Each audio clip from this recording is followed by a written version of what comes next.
La trame verte et bleue pour nos territoires. Pourquoi et comment?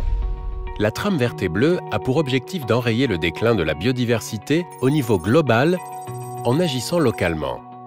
Avant d'aller plus loin, arrêtons-nous un instant sur la notion de biodiversité. De quoi parle-t-on?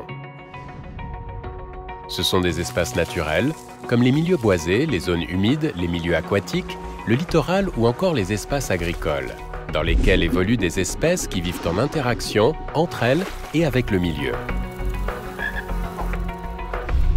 Et l'homme, il est lui aussi partie prenante de cette biodiversité et marque ces espaces de sa présence à travers sa façon d'habiter le territoire, de s'y déplacer, d'y développer des activités. L'homme fait partie de cette biodiversité et il en dépend. En effet, la biodiversité fournit à l'homme différents services, appelés services écosystémiques. Il s'agit de services d'approvisionnement, de services de régulation ou encore de services de loisirs. La biodiversité, c'est tout ça. C'est donc un enjeu économique et social pour l'humanité.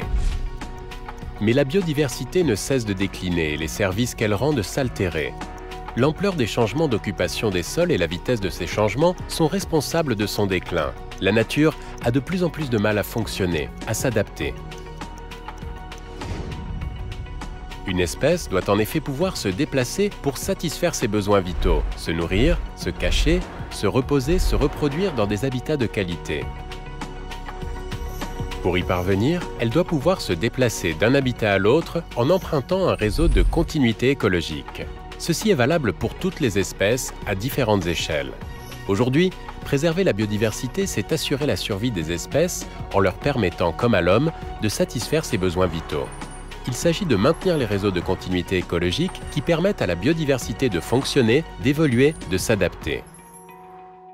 Mais depuis ces dernières décennies, les continuités subissent des pressions croissantes sur nos territoires et en sont durablement altérées, à travers notamment la destruction des espaces naturels ou leur fragmentation.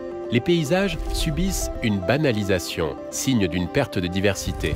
Certains habitats naturels sont dégradés par des pollutions. La trame verte et bleue a pour objectif de préserver et de remettre en bon état ces continuités écologiques afin d'enrayer le déclin de la biodiversité. Une trame verte pour les continuités écologiques terrestres. Une trame bleue pour les continuités écologiques aquatiques. La trame verte et bleue, c'est à la fois un réseau écologique et un outil d'aménagement du territoire qui doit se traduire dans les documents d'urbanisme à travers les zonages, la réglementation et les projets de territoire. En région, le dispositif législatif de la trame verte et bleue s'articule selon 3 niveaux emboîtés. Le schéma de cohérence écologique à l'échelle régionale, le schéma de cohérence territoriale à l'échelle des regroupements d'intercommunalités, le plan d'urbanisme à l'échelle intercommunale ou communale. Chaque niveau territorial doit apporter des réponses aux enjeux écologiques qui lui sont propres avec ses outils, ses acteurs et sa gouvernance, tout en veillant à la cohérence et à l'articulation des différentes échelles de manière ascendante et descendante.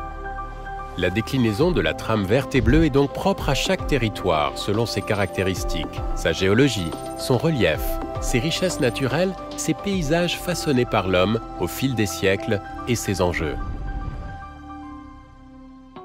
En ce sens, l'Aquitaine présente des paysages variés et des identités multiples dont les enjeux écologiques sont différents et nécessiteront des réponses spécifiques.